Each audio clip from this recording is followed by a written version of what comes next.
Okay, so there's a couple of great lessons in this book I just found, some kind of reading instruction, something textbook. Okay, so this book, so first of all, it's 51% below its 12-month average, right? So a lot of you using price hack, a lot of people using price hack only look for the really dramatically underpriced books, like 65, 70%. I don't blame you, right? Because then it's like exponentially more likely to be a home run the further away you get from 50%, right? So I get that.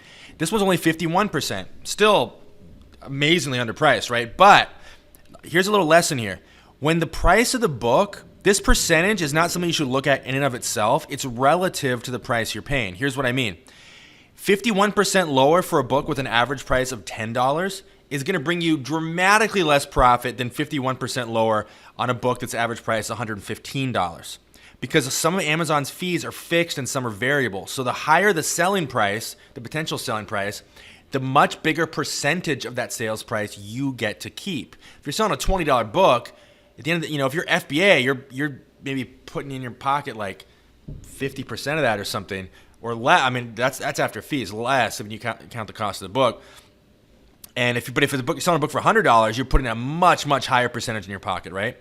So with all of that preamble said, let's check out this book. And okay, so there's another fantastic lesson here.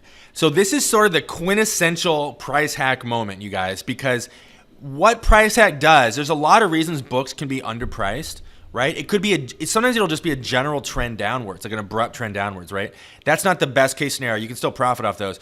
But really quintessentially what price hack does is it finds books where people either screwed up and listed something dramatically below what they should, or by accident, or they just don't know what they're doing, right? So in this is a ladder, if I had to guess. Okay, so this seller just launched, right? So again, they have no feedback yet. So they're a brand new seller, and this is such a common newbie mistake for sellers.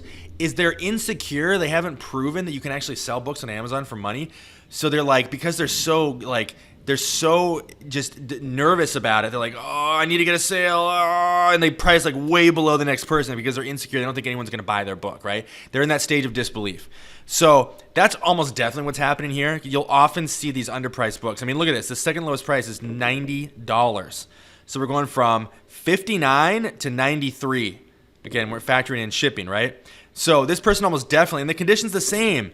So this person almost definitely was like, oh, okay, I don't think anyone will buy from me. They're just insecure, right? So let's look at their condition description and see if this actually is acceptable. Because another thing that newer sellers do, they screw up in both directions. They overgrade and they undergrade. So let's see what this person's doing. So paperback book, cover is bent on both corners. Nothing really serious going on there.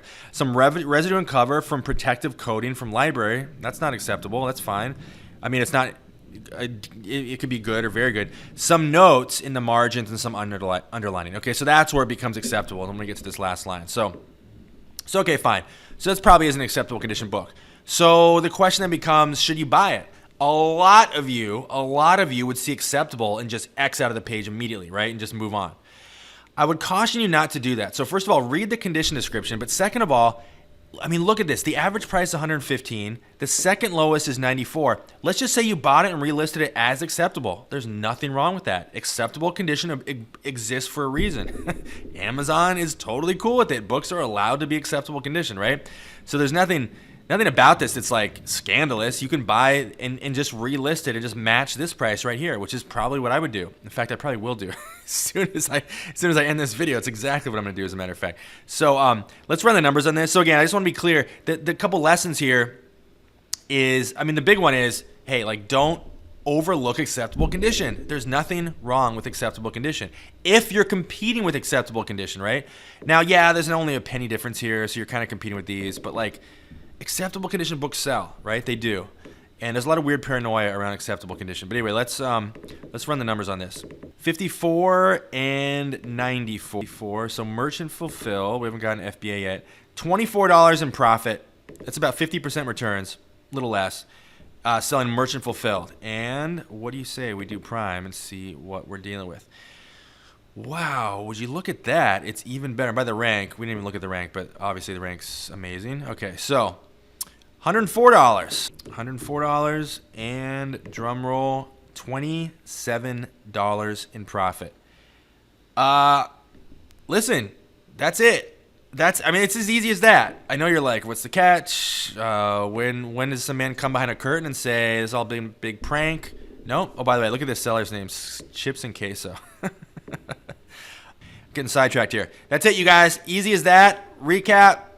$24 merchant fulfilled profit, $27 FBA profit. Simple as that. Thank you guys for watching. That is the power of Price Hack.